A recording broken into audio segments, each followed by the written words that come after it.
Ladies and gentlemen, good evening. My name is Duncan Brown, and welcome to the Baltimore Council on Foreign Affairs, tonight's webinar. I am a trustee with the Baltimore Council on Foreign Affairs, and I hope this webinar finds all of you who are tuned in safe and well. Before I introduce Richard Haass to the Council, a quick announcement regarding the logistics of tonight's webinar. We are using the Zoom webinar platform tonight, so everyone is automatically muted and will stay muted. Additionally, the only persons you will see on your screen should be myself and Dr. Haass. Tonight will be a moderated session where I will pose questions to Dr. Haass, and at the conclusion of that session, and if we have time, I will take questions from the audience.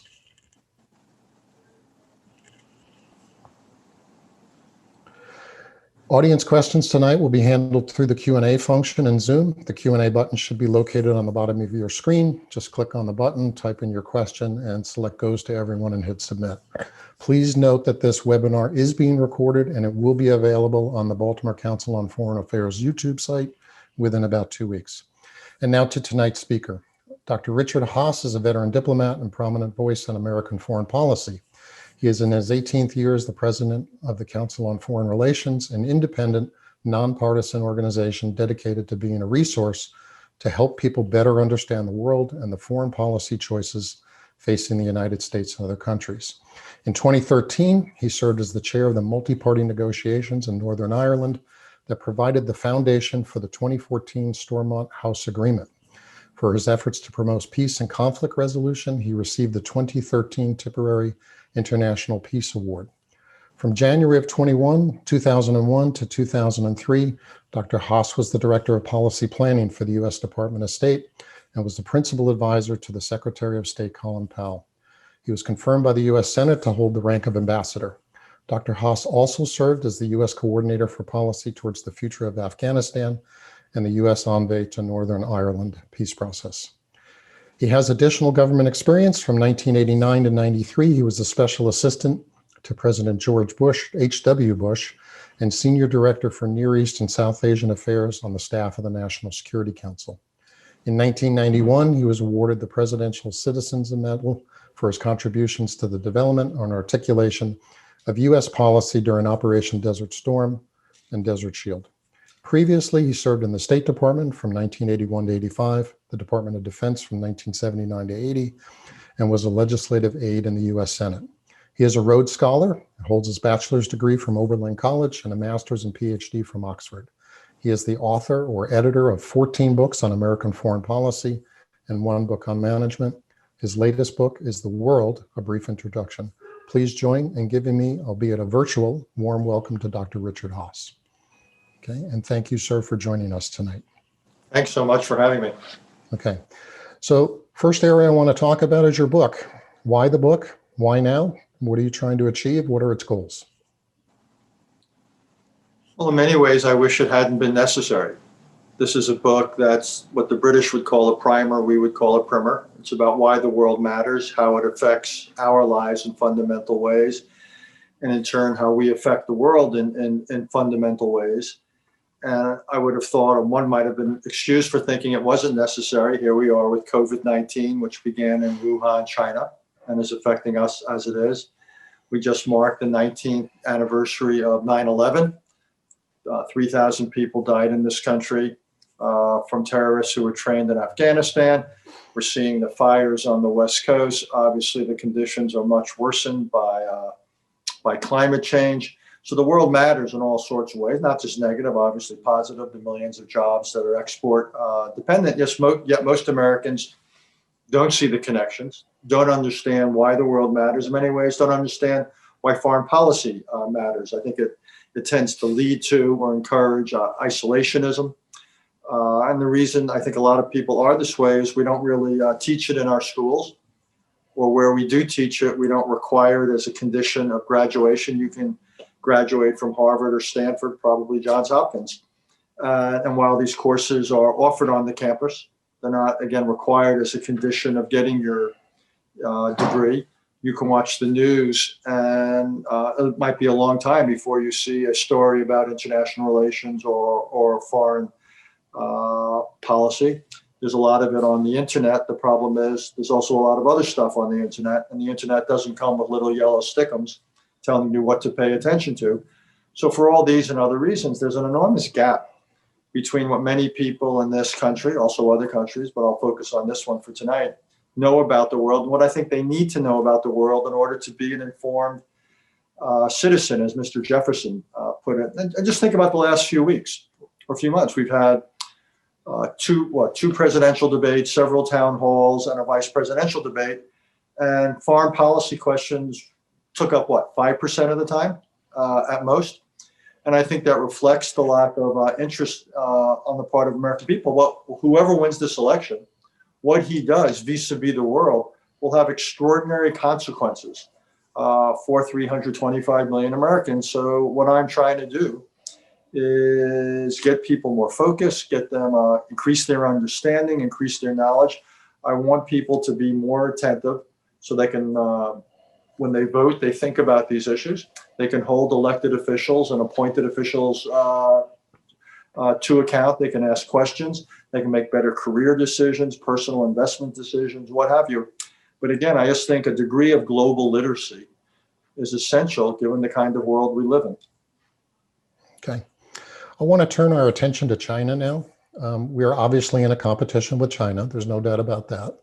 But the question is, are we headed for something more than a competition, a Cold War, or worse yet, a hot war? And before you answer, some context here. Henry Kissinger, for one, for example, is warning that the US and China are following a path similar to that in World War I, where Great Britain and Germany, on the eve of World War I, were great trading partners and yet went to war. Others view the US competition with China as similar to that of Japan in the 1980s, and that is simply an economic competition. So what should the US be doing? Where are we headed? Is this the single most important cornerstone in our foreign policy? For example, do we need a new NSC 68? Where are we with China? What do you expect? What should we be doing? Look, it's a great set of questions. I think it's the most important bilateral relationship of this era, no less so than, say, the US-Soviet relationship was for the 4 decades of the Cold War. But I don't much like the Cold War framing or analogies. China is fully integrated economically in the world. The Soviet Union was not. We don't have anything like the formality or rigidity of these opposing alliance systems. I think there's an interesting debate about the scope of Chinese ambitions. There wasn't much of a debate about the scope of Soviet ambitions. But I do think the United States and China find themselves obviously in an economic competition, in an ideological one, to some example, about whose model is better. Militarily, potentially, I think all of that is there. And the challenge going ahead, the way I would put it, is how do we push back against China, where our interests would dictate or our values would dictate, say on the South China Sea or Taiwan, with India, or pushing back about Hong Kong or the internment of the Uyghurs, or dealing with those economic differences we have. But, and it's a big but, how do we push back against China wherever we have these differences without losing out the possibility of cooperating where it still makes sense to cooperate? The cooperation could be economic. Can we define an area of trade that is in the interest of both countries? I would think yes. Strategically, can we, for example, cooperate in a limited fashion to deal with the North Korean proliferation problem or Afghanistan? Can we deal with global issues, say like climate change or global health? So that to me is the challenge for statecraft. How is it, again, that we have a competitive relationship that doesn't get out of hand in terms of the competition? We don't want to see direct conflict in the South China Sea or over Taiwan, nor do we want to preclude limited cooperation where it's in our interest to do so. Whether we can square that circle of goals, I don't know. That'll be up to the United States. It will also be up to China. I will say one thing. I think we're a lot more likely to succeed if we don't do it unilaterally. The great structural advantage of American foreign policy for the last 3/4 of a century is that we get up in the morning and we have this network of partners and allies around the world, particularly in Europe and Asia. And I would think our chances of dealing effectively with China increase measurably if the United States approaches China not alone, but we approach them with our economic and strategic and political partners around the world. Okay. You've answered one of my next questions, and that was, should we be pursuing some level of decoupling where we have economic blocks and military alliances, for example? On that, I think the answer is yes. And I think what we're going to have to decide is what areas of our economic interaction are ill-advised, either because we don't want to have certain types of strategic dependencies, and this gets into the whole supply chain diversification issue, or we want to protect certain technologies, either for reason of intelligence or military competition or economic competition. So I think decoupling is an unworkable idea and a bad idea.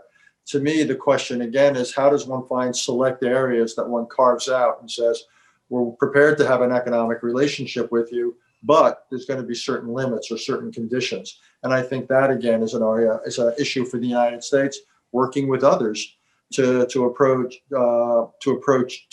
China.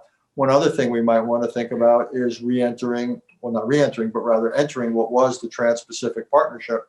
I would think that would give us a base from which to approach China and say, hey, you want to have access to countries that constitute roughly half the world's economies. That's understandable, but here's the standards you're going to have to meet. And again, we're much more likely to get China to raise its game in the direction we want to see if we work collectively with others. So how do we, for example, how do we balance the theft of intellectual property and balance those sorts of things versus the economics and not getting into a hot war? In other words, we talk about alliances, we talk about, pressuring China, but not so much that we create a hot war or tip us over the edge. How do we strike that balance? Well, I don't see where the economics would ever lead to conflict. What I think potentially leads to conflict is the South China Sea or Taiwan in terms of the United States. Those are the two most pressing issues. In terms of the South China Sea, I continue to think we basically have the right policy. We don't have our own views on how waters and territories ought to be divided. We're just against China or anybody else unilaterally creating a fait accompli, using military force or the threat of military force to do so. I think we push back. And again, we should align ourselves with other countries that have a stake there. Taiwan is potentially a bigger issue. In my own view, we ought to be more explicit about our support for Taiwan, move away from ambiguity into specificity. And I think we also have to, as we do that, we need to make sure we have those capabilities. And I think we need to be prepared for a full range of Chinese actions. People always think about the amphibious invasion scenario. I suppose that's conceivable, but I'm worried about a lot of lesser scenarios. Salami tactics that essentially erode or undermine Taiwan's autonomy and its economic strength. So I think that one of the challenges for the new administration, for any administration, is to figure out how, in the context of the three communiques and the One China policy, but also in the context of the Taiwan Relations Act, how are we in a position to make sure that change cannot come to the relationship between China and Taiwan by any means except those which are voluntary. And my own view is we have to help narrow the gap. That in some ways we mean helping Taiwan in certain areas, in some ways increasing our own relevant capabilities. What would you say to that? I mean, obviously there's been this policy of ambiguity with respect to Taiwan over the years. And the idea was basically, we don't want to give Taiwan an outright assurance because we don't want them to act inappropriately and go crazy. But by the same token, we want to reassure them. And we also want to let the Chinese know that we will, at the end of the day, protect Taiwan. And so we've always had this policy of ambiguity. There are those who would charge that your recommendations here would actually lead us to war, that this would be a red line that China would say, I'm sorry, we can't tolerate this. I've read the criticisms. Look, strategic ambiguity worked well for 40 years. So I think it's right and fair to ask, if it ain't broke, don't fix it. And my view is, well, just because it worked for the last 40 years doesn't mean one should have confidence it'll work for the next 40. China is far, far, far more capable than it was. And this China of Xi Jinping is far more assertive. So my own view is strategic clarity is more likely to achieve the same ends as strategic ambiguity did. And by the way, I am not advocating whatsoever that we change any of the basics of the one China policy. I'm not talking about recognizing Taiwan as an independent country. I don't see anything different with what I'm proposing with what is in the three communiques. The three communiques never deal with the question of ambiguity or specificity. That's an American policy, if you will, in parallel to it. So nothing changes at the basics of U.S.-China relations. And also, I believe Taiwan today is in a very different place. I do not believe that there is any big movement to declare independence.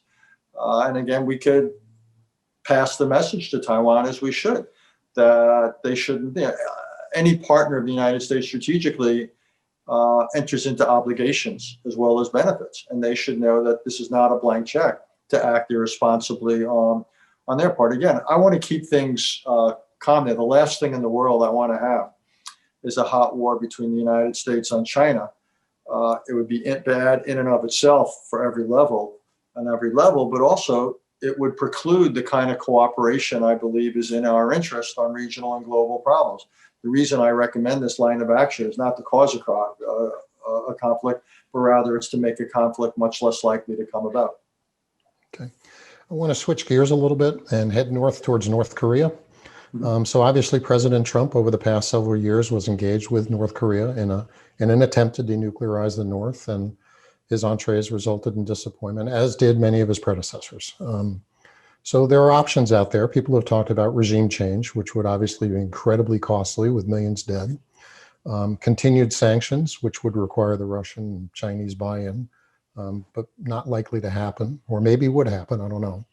Or deterrence, which basically says, okay, you can have nuclear weapons, but as the US and others have deterred others in the past, the same thing would hold here. What are your views on North Korea?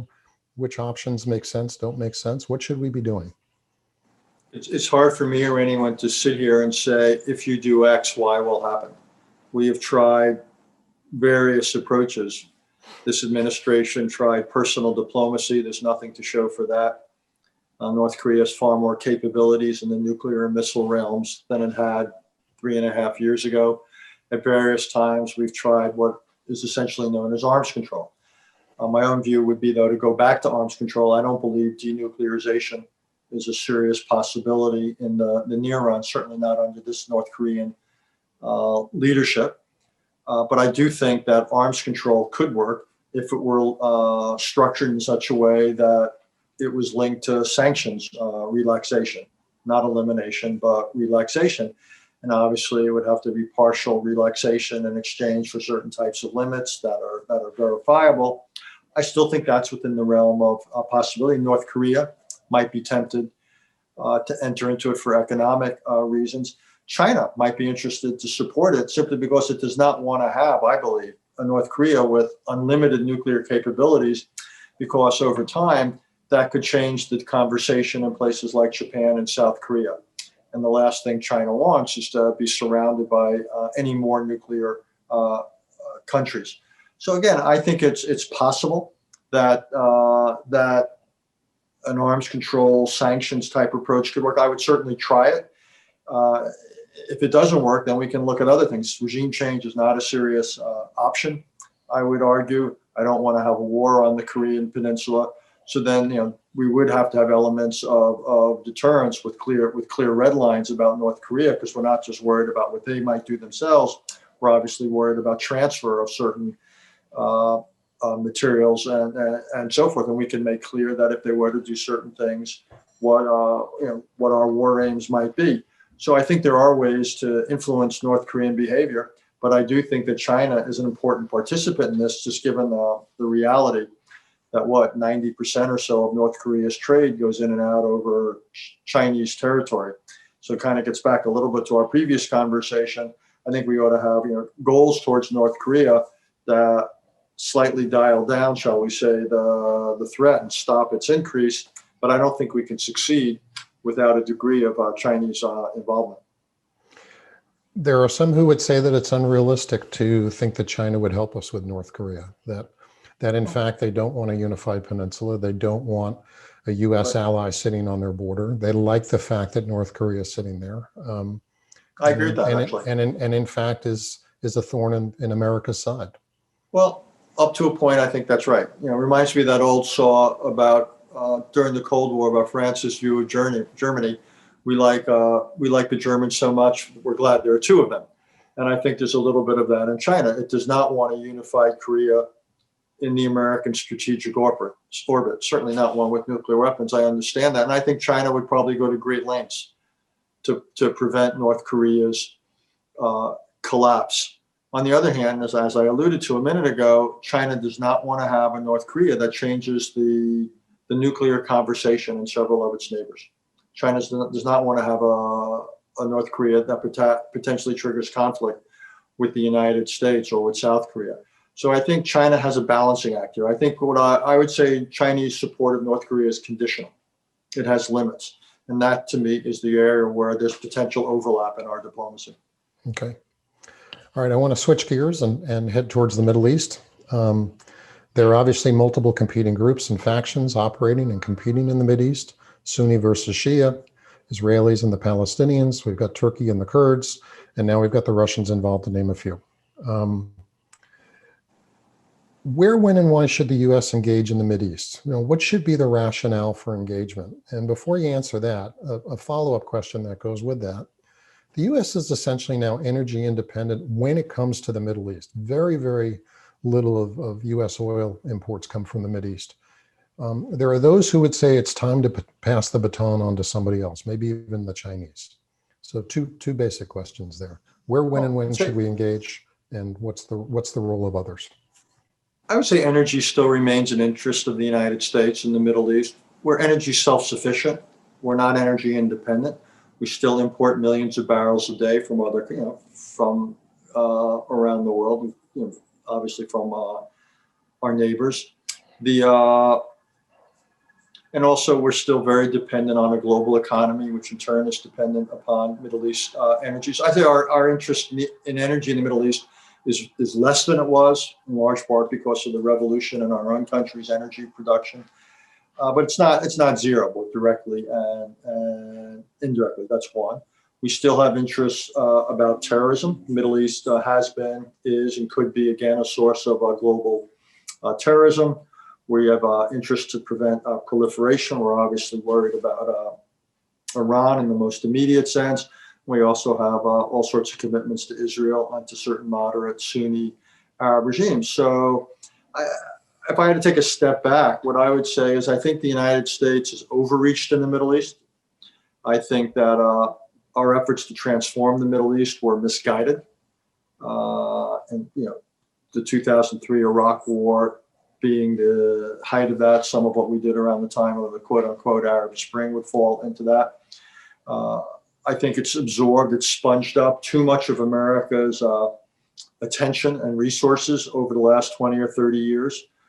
But the answer to overreach is not underreach. The answer to overreach is not full disengagement. So I think the challenge is to right size our policy in the Middle East. And when I would say right size, it means come up with goals that I believe are consistent with our interests and come up with means that accept the reality the Middle East is what, 5% of the world's population? Other than energy, it's a negligible percentage of the world's wealth. And again, accept the limits of what we can and should do there. But I don't think the answer is, again, to walk away from it, because the Middle East, bad things can and will happen. So I want to downsize our policy. I want to right size our policy, but I don't want to eliminate our role there, which again includes but goes way beyond energy. So where, when, and why would we engage? What would be the rationale? Well, I can imagine things diplomatically. We would engage to promote peace between Israelis and Palestinians, normalization between Israel and its neighbors. These are not vital national interests of the United States, but they are still national interests. We would, for humanitarian reasons, we would want to promote stability and development in that part of the world. We would want to build up military and policing capacities of governments so terrorists could not set up shop on their territory. We want to prevent Iran from getting nuclear weapons, given what they could do with it. So I think we still have some pretty significant interests in the region. Okay. I want to switch gears a little bit, talk about multilateral institutions, things like the Paris Accord, perhaps a new TPP, which you touched on, and maybe even expanded alliances. Obviously, we have alliance blocks in Europe. We have them in the Far East. They've been around for a long time. They've served us and our allies pretty well. Should we continue? Should they be expanded? What should we be doing? Well, in terms of multilateralism, I would say that's essential. I can't think of anything the United States does better on its own than it does with others. Now, but no one should confuse multilateralism with UNism. My image of multilateralism is not the UN General Assembly where 190 plus countries get together around a table and decide what to do. They can't decide or do much. So I think we need to have designer approaches. And we've seen it a lot already in the trade realm where you have various types of multilateral agreements.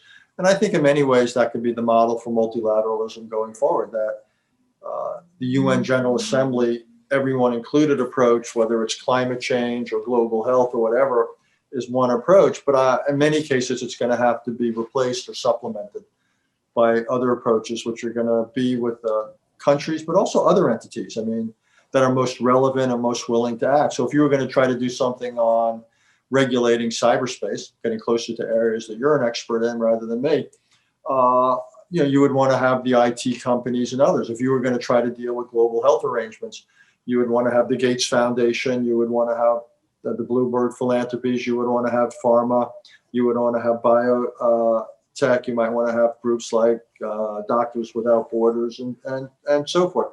So I think in dealing with each challenge, again, whether it's climate or health or cyber, what have you, I think you want to gather those who are willing and relevant and able to participate. And it's not going to be universal. And the problem with universalism is you either get nowhere or you get lowest common denominator. The fact that the most recent round of global trade talks came to naught is to me instructive. So I think we've got to approach it that way, a very practical way, more bottom up, very selective. And I think allies and partners will be our principal, will do it with us. They'll be our partners, whether they're technically an ally like those in Europe or a few in Asia, or they're partners increasingly like in India. That to me is the future of multilateralism. But I'm not looking at the moment to formally expand our alliances. I think we've got enough on our plate, making our existing alliances up to their commitments, both in Europe and in Asia. But I am open and interested in looking for ways to expand our partnerships. I already mentioned India. That's an interesting country. Vietnam could be one. Countries in our own hemisphere, and so forth. I think that is probably the future of diplomacy for this next era. I want to switch gears a little bit, go to Russia. So Russia's obviously been meddling in our affairs, in our election. They've been spreading, disinformation. They've been doing it in Europe also. We've leveled sanctions against them. Others have leveled sanctions against them. They keep doing it. How do we solve this problem? One of the things I tell people who work with me is the purpose of foreign policy is rarely to solve problems. It might be to reduce or manage them. Not a lot of problems in history get solved, but this one's gotten seriously out of hand. The Russians have had a close to free ride. So sanctions are one thing. And I'd want to look about what selectively we might want to do more. But also the question is where and how do we go on offense? I don't understand why we're so passive. And Mr. Putin clearly cares about his own hold on to power. He's got his hands full in his neighborhood with Belarus and some other challenges. So I would basically be interested in using classic public diplomacy, private diplomacy, conceivably the tools of cyber warfare, to basically take it to Mr. Putin, to take it to Russia. But I think what is going on, there may also be things we can do in terms of reducing our vulnerability. I don't know enough about ways of regulating social media, whether there are things we can do to make it less vulnerable to this type of foreign manipulation. But if we can, great. But either way, I would basically say we have got to push back and go on offense in this area as well as play defense. Okay. I want to switch gears again. I want to talk about COVID-19. All right, so that's the elephant in the room, obviously. It is affecting not only the US, but it's affecting other nations around the world. The general thinking is that the Asian countries have managed this pretty well for various reasons. Western nations not so well. Your view of how various entities have managed it, perhaps what the US did right, has done wrong, and needs to possibly do in the future. And obviously we have this tension between locking down and economic issues versus health and safety. Let me say a few things. One is I'm struck by how performance against COVID is not linked to the nature of the system. We've had authoritarian systems do a pretty good job. Vietnam, especially. China seems to be doing fairly well. We've had democratic countries do well. Taiwan, South Korea, New Zealand, Australia, Germany, for the most part. We've had authoritarian systems do terribly. Russia, Iran. We've had democratic systems do terribly.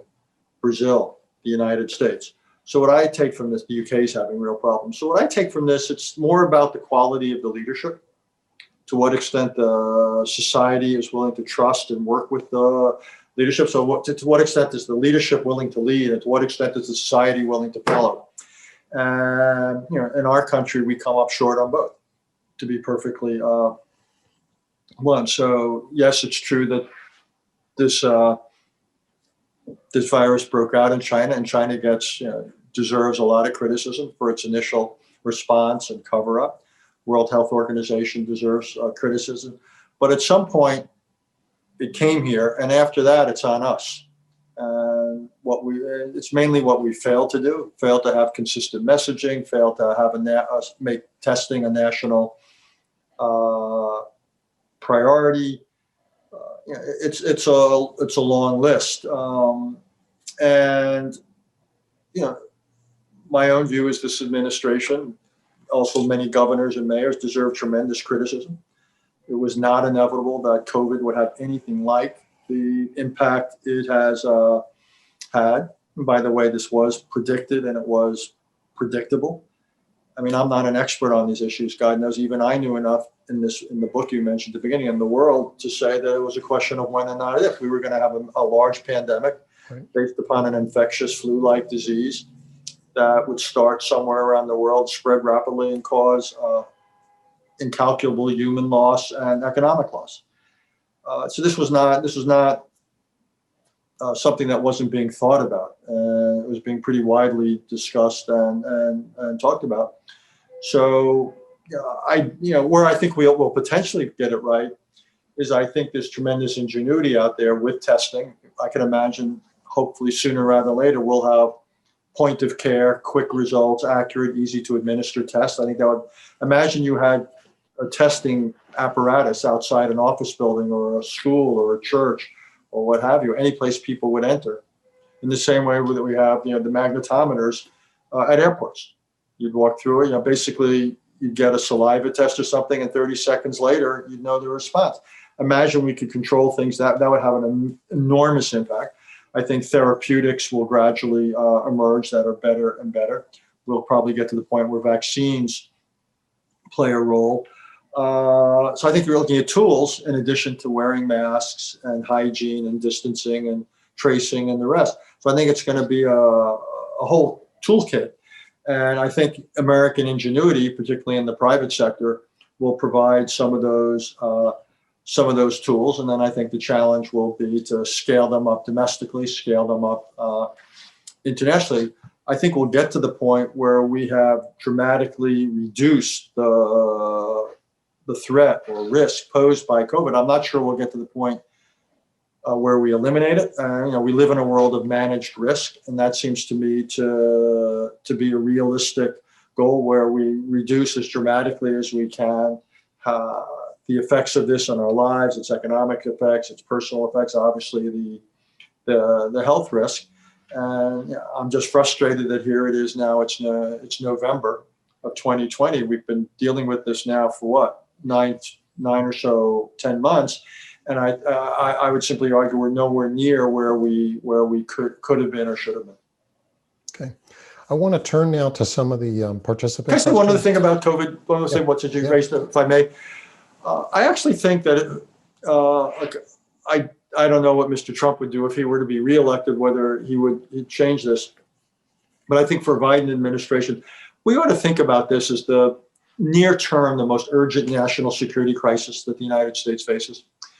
And there's a domestic and an international quality to it. Domestically, we're simply not going to have the bandwidth, the resources to get our economy going, to get this country focused if COVID is still doing what it's doing. So I actually think it's a threat in every way to our health, to our economy, but also to our image in the world and to our ability to act in the world. And it's obviously a threat around the world, as it's a major drain and a distraction on all sorts of countries, on their economies, on their populations.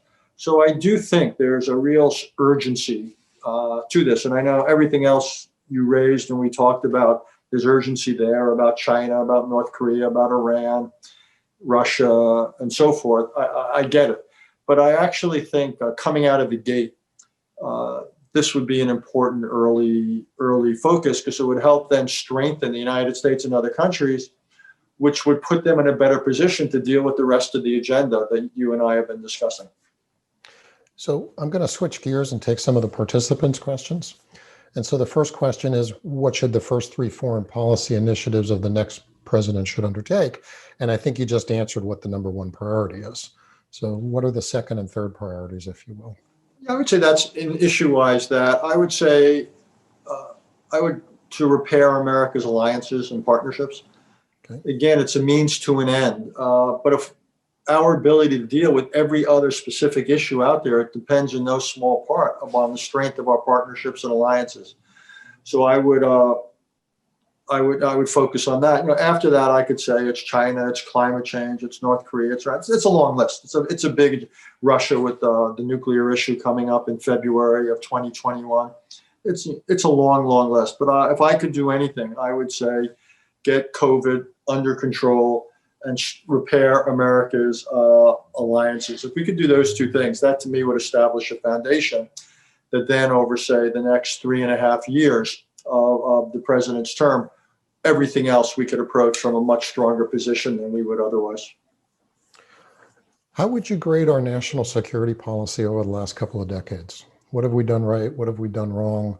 Where we've had disappointments, what would you say the root causes were? Well, if I were going to grade it over the last 7.5 decades or 7 decades since World War II, I would give us very high marks. I would say I'm hard pressed as a historian to think of another era of history which has gone so well in terms of the avoidance of great power conflict. The Cold War stayed cold. We ended it on terms that were remarkably advantageous to us. Virtually every measure of human existence improved, from wealth to health, to the amount of people living in democracy. So I think the largest scope of history, I think it's been a remarkable accomplishment, basically from Truman through Obama. I think that era, Republican and Democratic presidents alike. I think though over the last 3 decades, I would give us much lower marks. If you think about it, we emerged from the Cold War with a degree of influence, a degree of absolute and relative power that had few, if any, historical precedents. And I would simply say 3 decades later, we have virtually nothing to show for it.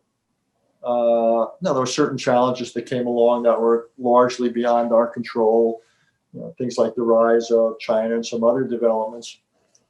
But I think, going back to something we talked about, I think we allowed ourselves to spend way too much time in the Middle East. Afghanistan and the Middle East, trying to transform those countries. I don't think we did nearly enough on dealing with global issues, including climate, cyber. Basically, my boss at the time, 41, George Herbert Walker Bush, he talked about a new world order. What I don't think we've done is an awful lot to flesh it out, to develop it, to put it in place. And then in recent years, we've gone the other way.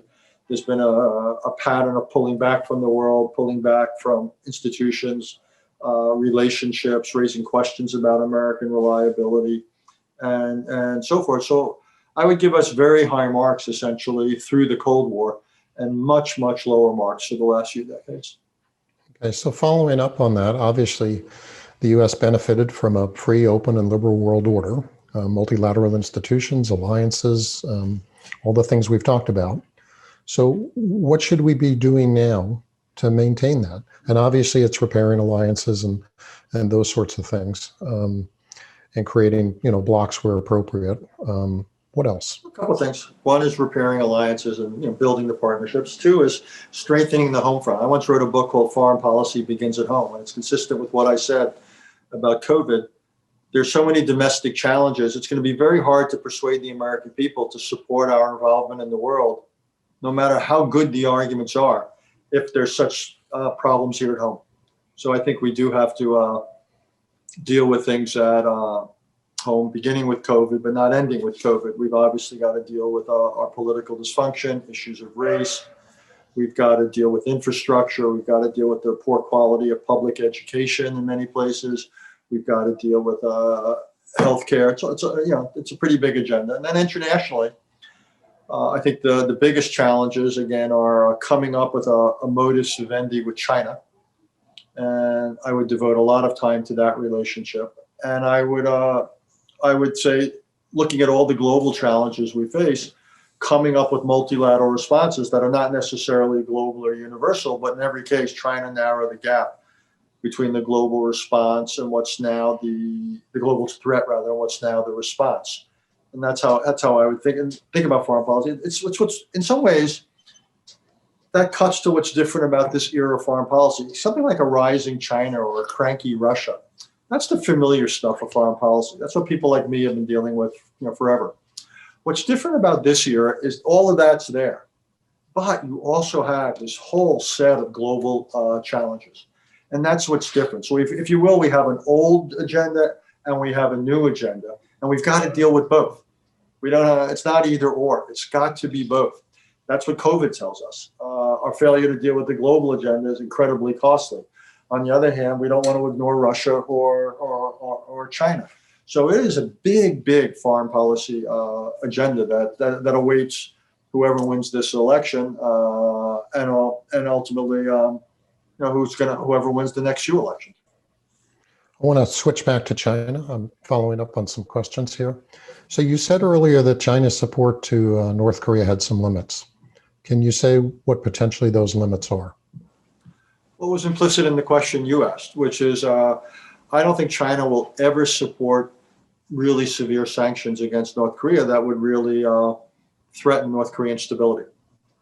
So I think the most we would get from China is a degree, at most they're a limited participant in dealing with North Korea, but they're not going to go to the mat. They're not going to threaten North Korea's viability in order to get it to give up its nuclear weapons. One, they would fail probably, but two, they have competing interests. So again, I think they could be somewhat helpful because again, they don't want to see the nuclear program become something that causes Japan in particular to rethink its anti-nuclear bias. They don't want North Korea to do things that would potentially trigger American military action. But again, they also, though, again, don't want to do anything that challenges North Korea's viability. So they're going to look for that middle ground where they would do certain things, but not others. And I think that's the most we can expect. I want to switch to Russia, Ukraine. Obviously, Russia has its views about the world. From what I've read and what I've seen, it has a view that the U.S. is trying to constrain it, foment color revolutions, promote democracy, and all of those are a direct threat to the Russian regime and the Russian state. So is it likely that we're going to have a major dust-up between Russia and Ukraine? Could that be a major war? And is that part of a renewed geopolitical rivalry between the U.S. and Russia? I think Russia's got most of what it wants in Ukraine. Crimea, which has its own unique issues, and then what they're doing in eastern Ukraine. I don't sense that Russia's looking to bite off more there. Doesn't mean that anything they've done is acceptable. We should never acknowledge or accept what they've done in Crimea, and we should continue to look for ways to dial down their involvement in eastern Ukraine, diplomatically or in other ways, and we ought to continue to provide Ukraine with the means of self-defense. I don't think Mr. Putin wants to have another expensive foreign intervention. So I think there's things we can do there. I worry about what he might do in NATO countries. I know, and particularly if he were to doubt American reliability and our commitment to Article 5. Look, Mr. Putin is not a status quo person. And he's also presiding. What's so interesting about him is this is a country of what, 140, 145 million people that doesn't have a modern economy. It's what? It's 1/9 the size of China. It doesn't have anything like China's economy. Mr. Putin, at some point, even Mr. Putin, one day will leave office. Bob Gates used to say he will, but it'll be feet first. I don't know, but one day he will. It's not clear to me he has set in motion the terms either of a orderly succession, or he's put into place the foundation stones of a serious modern economy. So I think there's all sorts of issues with Russia down the road. What I want to do now, though, is push back against, or deter Mr. Putin, is a better way of putting it. I want to deter him from thinking that there's major opportunities in mischief making in Europe. And I want, as we discussed before, push back against his interference in our political process. So I've got two questions that I'm going to combine and put together because I think I know the answer to the first one, and so I'm going to throw the second one in there. The first one is, how has the current administration affected the ability of our State Department to carry out foreign policy? And I think I know what your answer is going to be there. And so given that, what's it going to take and how long is it going to take to repair the State Department in the aftermath of this administration? Well, yes, you know the answer to the question. This administration has done a real number on the Foreign Service and on the State Department and on American diplomacy, and also, by the way, on the interagency process and on expertise throughout government. So let's just call it what it is. The fact that you call it the deep state, to me, is a truly obnoxious framing. These are career individuals, many of whom bring extraordinary experience and expertise to their jobs. I think the State Department, though, faces real problems. Its recruiting has been problematic. An awful lot of people, talented, experienced people, retired early. A lot of people are serving in embassies who should not. So I think it's a long-term challenge. It's not the kind of thing that'll get turned around in a year, but you've got to start. So I think you've got to look at different ends. What I would hope the new Secretary of State would do would, first of all, bring back certain experienced people who left earlier than they needed to. I think there could be some lateral re-entry, bring back some of the best and brightest. I think we've got to recruit and get young people interested in coming into the Foreign Service again. I think there's got to be much more emphasis on training. I was shocked at the difference between the level of training in the military, which I think is one of the finest institutions in the country, and the level of training in the Foreign Service. Night and day, the amount of investment in personnel. Foreign Service has not, for the most part, invested seriously in its open. That's a problem that long predated this administration. I think we ought to have people who serve in our embassies overseas who are qualified, not simply get the job simply because of their campaign contributions. I don't think they ought to be ruled out if they gave campaign contributions, but that ought not to be the principal qualification. And then the president has to use diplomacy. He's got to use the Secretary of State, and you've got to have an interagency process. So expertise has to matter. It's got to be orderly. Process is there to protect. It's there to improve the quality of decision making, to improve the quality of implementation. So I think the the problems of the State Department are unique, but they're also part of something much larger. But it will, and I think in the case of the State Department, we're probably looking at a generation in order to get talented young people in and trained and have them have the kind of careers you need. You know, we can bring it back some people quickly, I hope. But I think to really revive the State Department is the work of a generation. Turkey, Greece, Israel. Getting ready to Pardon me? argue. Turkey, Greece, Israel. Getting ready to argue about oil in the Eastern Mediterranean. Yeah. What's your Well, view of that? Turkey's looking to argue with a lot of people in a lot of places. Mr. Erdogan's ambitions seem to be at the moment somewhat limitless. And I would describe Turkey as an ally, but not a partner. They're technically an ally. They're in NATO. There's no mechanism in the NATO treaty to kick anybody out. But we shouldn't kid ourselves about Turkey. Turkey is not an ally. Turkey is out for Turkey. It has close relations with Mr. Putin in the area of air defense, which I think are inconsistent with its NATO membership, things it's done in the Middle East, and so forth. Things it's doing in the Eastern Med. I would look for ways to distance the United States from Turkey, to reduce our dependence on access to Turkish military facilities. I would look to strengthen U.S. relations with Greece, with Cyprus, and so forth. I would just be wildly suspicious of Mr. Erdogan's Turkey. I'm hoping in a post-Erdogan Turkey, things could improve. That my goal is not to rupture U.S. relations with Turkey for the long run, but I think for the short run, we should have no illusions about Mr. Erdogan. Okay. What keeps you up at night? Or what do you wake up in a cold sweat to thinking about? I'd say more than anything else, it's maybe of the moment, but it actually goes beyond the moment. It's us. It's the strength of our democracy, and it's our commitment to playing the sort of role that I described in fairly generous terms that we've played in the first 40, 50 years after World War II. And I worry that the things that we took for granted, which was the strength and vitality of American democracy, the society, the economy, and the support of not just parties, but people for the United States playing a large leading role in the world. I think we've learned the last few years not to take any of that for granted.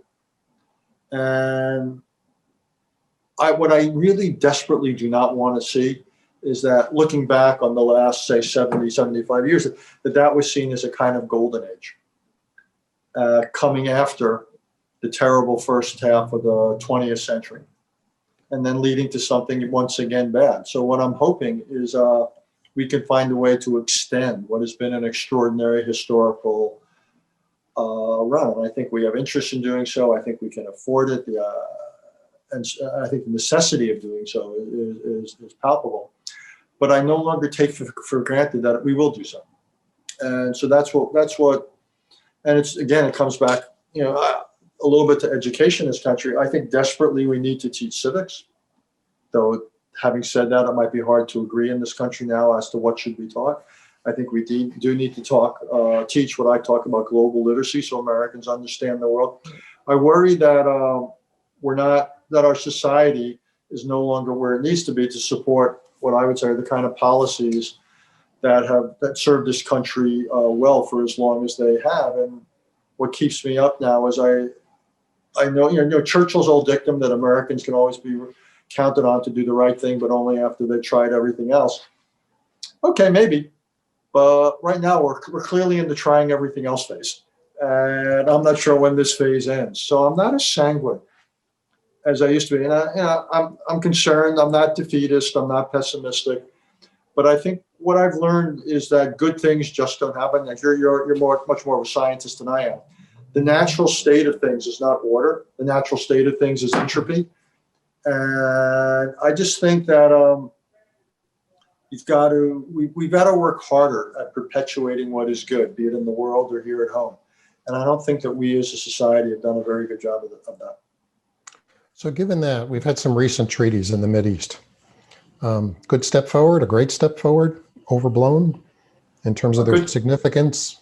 look, it's a good step forward. I'm glad to see there's normalization, UAE, Bahrain, Sudan, all good. Now, these were not frontline confrontation states. I get it. And it builds on what you had with Egypt and Jordan. But look, it's a good development. Whatever the motives, obviously the UAE was interested in some advanced military hardware and so forth. But I think, again, it's a good development.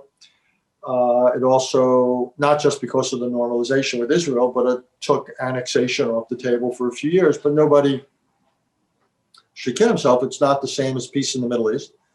We still have the problems of Iran. We still have Yemen. We still have Syria. We still have Libya and the other sort, a lot of other sources of instability. Plus, the Palestinian issue hasn't gone away. And I still believe that Israel needs a separate Palestinian state, not as a form of philanthropy, but as a form of strategy. If you want Israel to forever be a democratic Jewish state, it can't be that if it has millions and millions of Palestinians living in its midst. Either they'll be given citizenship, in which case Israel ceases to be Jewish, or they're denied citizenship, in which case Israel ceases to be democratic. So here we are. It's what is it? November 1st today? Second, it's the day before the election. November 2. Well, November 4th is the 25th anniversary of Yitzhak Rabin's assassination. And it will probably get overlooked because of what happens in this country on November 3rd. But Rabin was an extraordinary man, and his assassination, I believe, truly changed history for the worse. But he understood the need for a gradual process of creating a separate Palestinian entity from Israel, again, as something that was necessary for Israel. And I hope that that vision hasn't been lost. And the problem is not just on Israel's side. Obviously, the Palestinians have a divided leadership, much of it which rejects Israel. So there'll have to be changes on both sides. But it's in the interest of both sides to get there. Palestinians obviously want a state of their own, but Israel, I think, to maintain its own DNA, needs a Palestinian state as well to maintain the international support it's enjoyed. I think it needs that. So again, I think this normalization is a step in the right direction, but no one should kid himself. This is not quote unquote peace in the Middle East. This is not a transformational development. Okay. One final question: immigration policy. What's your view of U.S. immigration policy? Look, I look at immigration. I think it's one of the historic assets of the United States. Our economy, our society. It's been remarkable, immigration. Now, we obviously need security. We need you need control of your borders. We need a path for the 12 or 13 million people who are already in this country. Some kind of normalcy, path to citizenship, I think is legitimate. And we also need to continue to attract and retain the most talented people from around the world. That has been a real driver, a real engine for the society and for this economy. So I believe call me a dinosaur, but I'm a holdout for comprehensive immigration reform. One that deals with security, with bringing in and retaining the most talented, and providing a path to citizenship for the 12 or 13 million people who are already here. So I think we need all of that is warranted and in our collective interest. But what we have now is bad on those counts. Plus, we're missing the humanitarian dimension. Basically, the fact that we've closed our doors to refugees seems to me is inconsistent with who we are as a people. We're going to call it a night. I want to say thank you for joining us tonight. This was terrific. We covered a lot of ground, a lot of different topic areas. And so thank you very much. For those online, our next talk will be Thursday, November 12th, and we'll have John Mearsheimer from the University of Chicago with us to talk about various things. And with that, good night to all. And again, sir, thank you very much for joining us tonight. Thank you. And I hope everyone votes tomorrow who's watching this tonight. And I hope everyone remains safe and well. Same here. Thank you. Have a good night. Thank you.